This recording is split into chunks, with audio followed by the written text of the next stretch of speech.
Nouvelle journée. Ce matin, nous avons pris la pirogue à moteur et nous dirigeons toujours vers des villages Vezzo et traversons une végétation extraordinaire en bordure de l'eau avec Prudence.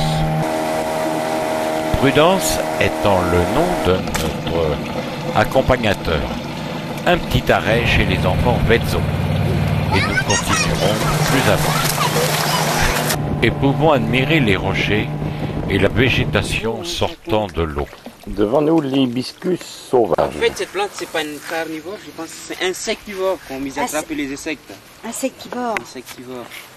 Parce qu'en fait, cette plante, ils attrapaient les insectes à voler seulement, et les rouges, ils attrapaient les insectes à sous terre elles-mêmes. De son nom, c'est le Néphanthès. Nous sommes devant, dites, les oreilles d'éléphant. Bah écoute, là on est arrivé au village des pêcheurs qui s'appelle Evatra. On va commencer la marche. Il y a une crique à côté, on va le passer avec des petites collines. Hein. Et notre circuit c'est comme un format boucle. On passe au milieu, on passe à l'autre côté de cette montagne et on va s'arriver au deuxième village. Il y a d'autres villages qui c'est qu'on appelle Anen, parce qu'en général ils sont tous même nom, Evatra. Evatra sont... Mais il y a un nom local qui s'appelle Anen, Yambanyam. Avant de nous diriger vers la colline, nous traversons le village. Voyez sa construction. À peine sortis sur des chemins escarpés, le sable et la roche. Nous arrivons au-dessus de la petite baie, appelée la baie des Amoureux. Il est vrai que la nature est dans toute sa splendeur. Le mariage de la mer avec la végétation, un petit paradis. Et Annie a fait la rencontre et la connaissance d'une Vezzo. Un spectacle enchanteur sous nos yeux. Sur le retour, un pêcheur avec son encornet pour le dire. En surplomb, au-dessus de l'autre village Vezzo de pêcheurs. Dimanche après-midi. Et Annie en contact avec les enfants et les gens du village.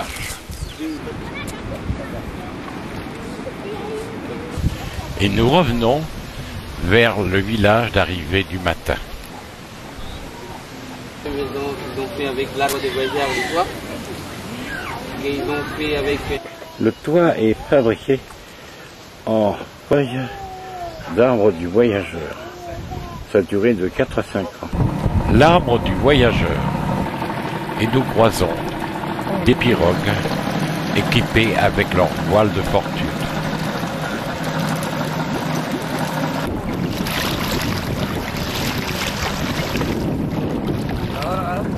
En fin de journée, mettons la pirogue au sac.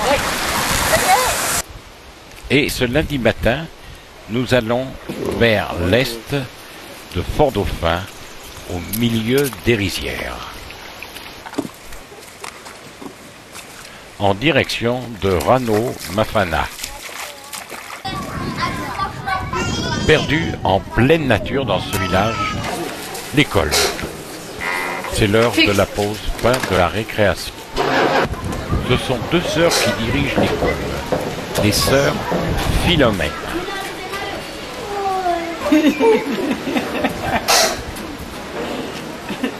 Et nous pénétrons à l'intérieur de la classe. Lundi 24 octobre 2005. Et voici quasi Philomène devant son bureau avec son mot. Les effectifs de la classe. 27 garçons, 17. Mais ce 24 octobre, 4 Quant aux enfants, vraiment très surpris de voir deux étrangers dans ce petit village perdu du Vaud.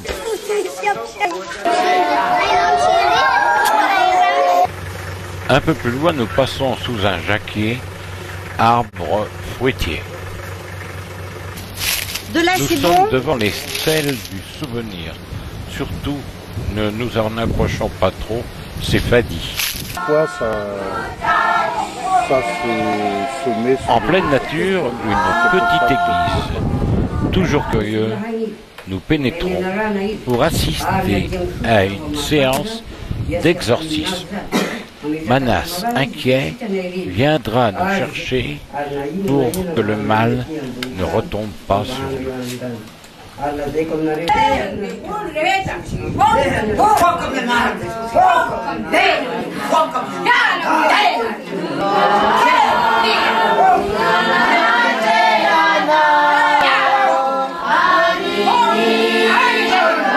Avouez que c'est quand même un peu surprenant.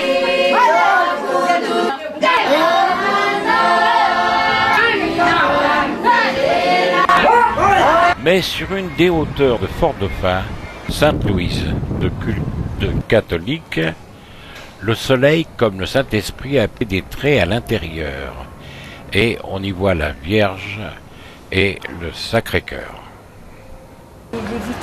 Le prêtre un peu curieux est sorti de son confessionnal pour s'entretenir avec Annie. C'était 90. Ah oui. C'était 90 qu'on a fait ça. C'est nous qui faisons ça. C'est vous qui faites Moi, ça? quand j'étais encore au séminaire, Ah là là. moi, il est prêtre depuis 8 ans. Très bien. Mais comment dirais-je, ce serait difficile de faire des vitraux. Comment vous avez fait ça? On fait ça avec du ciment, avec des bougies, avec des terres machines, comme ça. Ouais, C'est ça. Mais alors donc parce que moi je trouvais que c'était très moderne, mais effectivement si c'est fait depuis 1990, c'est effectivement... La vitraux, c'est... Les vitraux, 90. T'as entendu, Jacques, que les vitraux sont faits depuis 1990 et c'est le prêtre... C'est les prêtres du séminaire qui ont fait les vitraux eux-mêmes. Ils le font avec du sable et puis... du ciment, avec des terres argile, avec des bougies. Fort-Dauphin en fin de journée. Et nous allons assister au mouvement des gens qui sortent du travail et un peu plus loin à surveiller si notre route sera bien réparée parce que on avait crevé. De nouveau un tombeau Mahaphali très particulier. Un pharaon, la Vierge, Bouddha. Grand luxe pour... Peut-être une idée que toutes les religions doivent s'entendre dans le au-delà. De nouveau une étape à Andra-Novori. Puis l'étape après 450 km de piste et assistons au service à domicile dans les taxis. On reste dans la voiture, on fait vite ton morceau. Une vie intense. Et ici, tout le monde travaille, que ce soit les grands ou les petits. On essaye de vendre sa marchandise.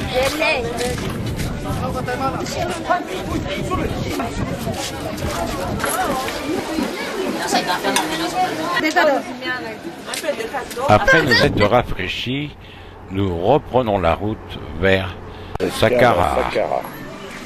Ville nouvelle, des chercheurs de pierres précieuses, des saphirs. Et nous assisterons à la sortie de l'école. Les enfants ramenés avec les photos. À filmer, n'est-ce pas?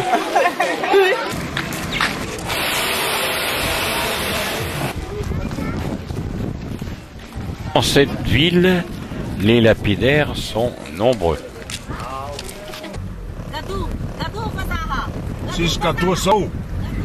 Par prudence, dans la région, c'est en voiture que nous apercevrons des habitations et un peu plus loin, les chantiers, Il faut pas descendre. Hein, à savoir les gens qui ont la baraka. vous êtes... Voilà.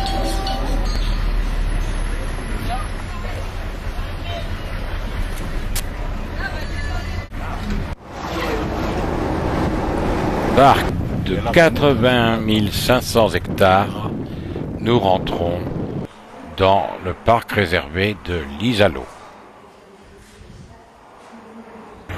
Nous sommes accueillis par la reine de l'Isalo, imperturbable depuis des siècles, à la même place. Ce parc est ouvert depuis 1962.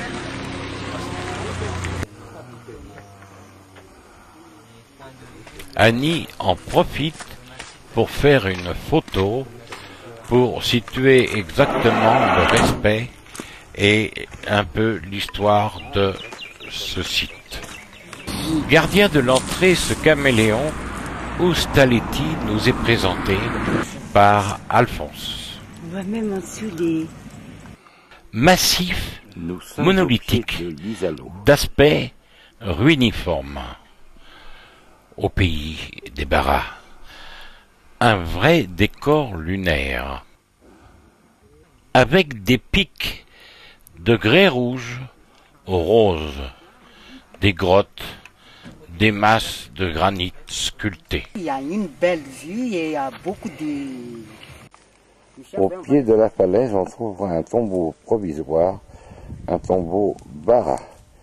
Le cercueil avant le retournement des morts. Vous voyez, c'est très net, hein. Mais enfin, c'est encore bon, hein. Et l'on découvrira des pachypodiums rosulatum. Maintenant, c'est la... Nombreuses sont les grottes et le chef Bara Inakapa avait choisi l'Isalo pour se réfugier. Voilà, là, ça veut dire... Le crocodile. Une termitière arboricole dans les arbres. On découvrira la piscine. Après une longue marche sous le soleil, nous arrivons dans un milieu d'une végétation luxuriante. L'eau, les sources sont présentes. Et nous arrivons au lieu dit la piscine, où l'eau est d'une limpidité extraordinaire et l'on trouve enfin un peu de fraîcheur. Et nous continuerons notre promenade pédestre pour découvrir qu'au milieu de ces roches, on trouvera malgré tout une végétation endémique.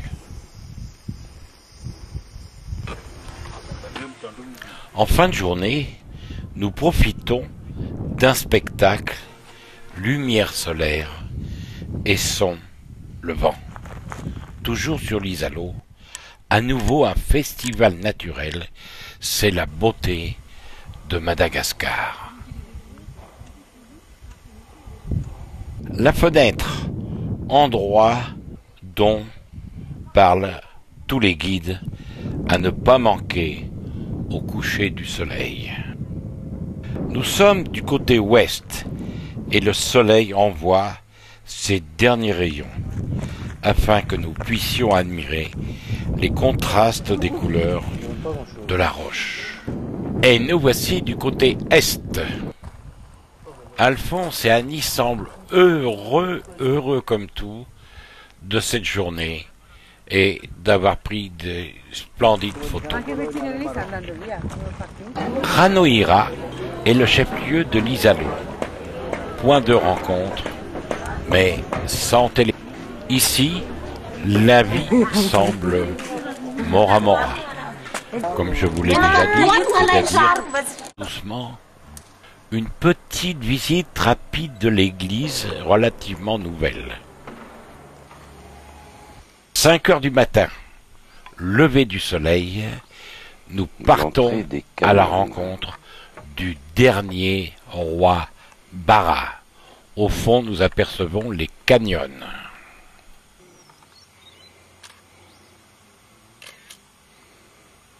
Enfin, nous voici dans le village. Pas de château, seulement toute la famille. Le roi, âgé de 80 ans, apparaît et se laisse prendre en photo se voit dans l'appareil lui-même. Et maintenant, nous allons le laisser.